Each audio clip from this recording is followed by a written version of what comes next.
Ugly the cat. Everyone in the apartment complex where I lived knew who Ugly was. Ugly was a resident tomcat. Ugly loved three things in this world: fighting, eating garbage, and, shall we say, love. The combination of these things combined with the life spent outside had their effect on Ugly. To start with, he had only one eye, and where the other should have been was a hole. He was also missing his ear on the same side. His left foot appeared to have been badly broken at one time. He had healed at an unnatural angle, making him look like he was always turning the corner. Ugly would have been a dark gray tabby, stripe-typed, except for the sores covering his head, neck, and even his shoulders. Every time someone saw Ugly, there was the same reaction. That's one ugly cat. All the children were warned not to touch him. The adults threw rocks at him, hosed him down, scolded him when he tried to come in their homes, or shut his paws in the door when he would not leave. Ugly always had the same reaction. If you turned the hose on him, he would stand there, getting soaked until you gave up and quit. If you threw things at him, he would curl his lanky body over your feet in forgiveness.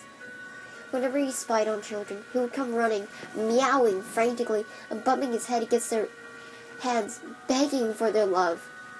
If you picked him up, he would immediately begin suckling on your shirt, earrings, or whatever he could find.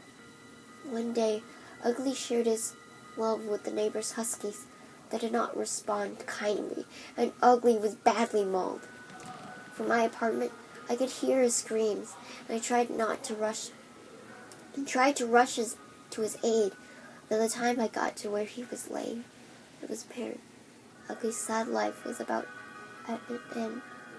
Ugly lay in a wet circle, his back legs and lower back twisted grossly out of shape, a gaping tear and a white strip of fur that ran down his front. As I picked him up and tried to carry him home, I could hear him wheezing and gasping, and I could feel him struggling. I must be hurting him terribly, I thought. Then I felt a familiar tug, sucking sensation on my ear. Ugly, in so much pain, suffering, and obviously dying, was trying to suckle my ear. I pulled him closer to me, and he bumped the palm of my hand with his head. Then he turned one golden eye towards me, and I could hear the distinct sound of purring. Even though the greatest pain, that ugly, battled, scarred cat was asking only for a little affection, perhaps some compassion. At that moment, I thought Ugly was the most beautiful, loving creature I've ever seen. Never once did he try to bite or scratch me, try to get away from me, or struggle in any way.